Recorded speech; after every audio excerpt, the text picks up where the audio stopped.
Hey, I'm Tim with Biologist Outdoors, and we're trying something new on this Friday. We're going live. We've got a dark, dreary day, and for the fun fact of today is going to be, a lot of hunters think that the deer are actually affected by this light rain and moderate rain, but actually it's the opposite effect. More or less the hunters are affected because they don't want to go out in rain like this, but the deer movement is actually considerably well. It's just really the heavy rain that really keeps deer from moving. So this is going to be pretty informal. We're just here at the office building here for Biologist. We're just going to sit down and talk about what we've been seeing for deer movement. We can call it a fireside chat, even though we don't have the fire going today. But yeah, so I've been hunting a few different times. Went to Nebraska a couple weeks ago, and they have their early season starts September 1st. So we were on a feeding pattern, but the problem is with all the crops in, there was so many options for the deer to go to that we mainly saw does and fawns and smaller bucks, and the mature buck movement was after dark. But it was exciting to get some new shooters on camera. And that's one thing, this time of year with the changes that are going on, I call it the fall shuffle is occurring. Those bachelor groups are breaking up. They're no longer tolerating as many bucks around them, especially the more dominant bucks. So you'll see they're doing sparring and they're kind of figuring out their pecking order.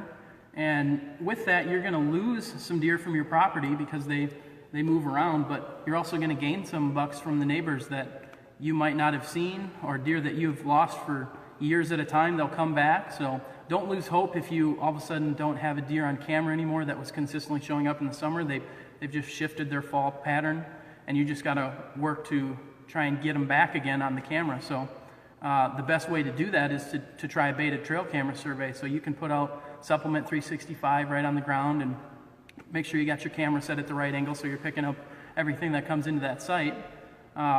Here's a good tip for the folks that cannot use any feed products.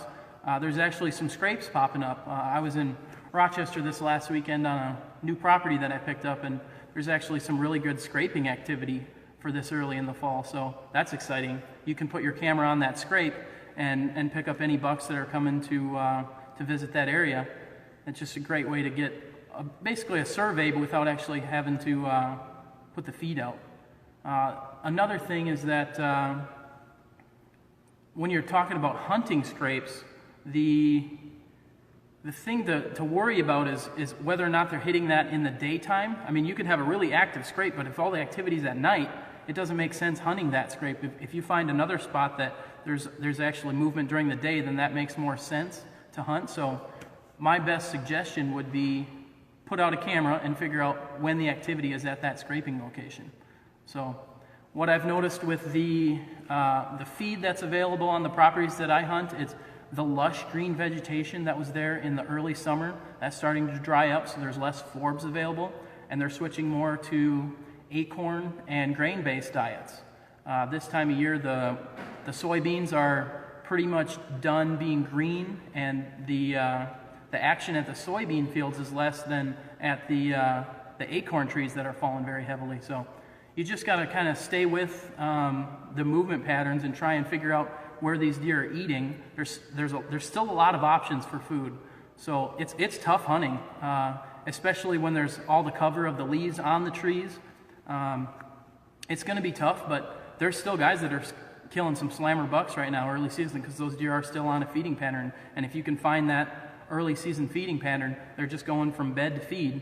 So there's some opportunity there.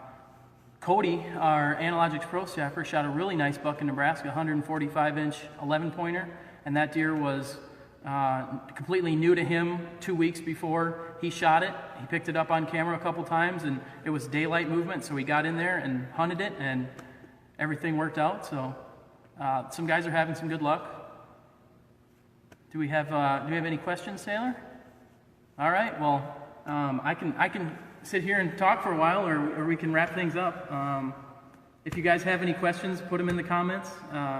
Feel free to contact us if you have any questions, and we'll end it right there. You guys have good luck hunting this season.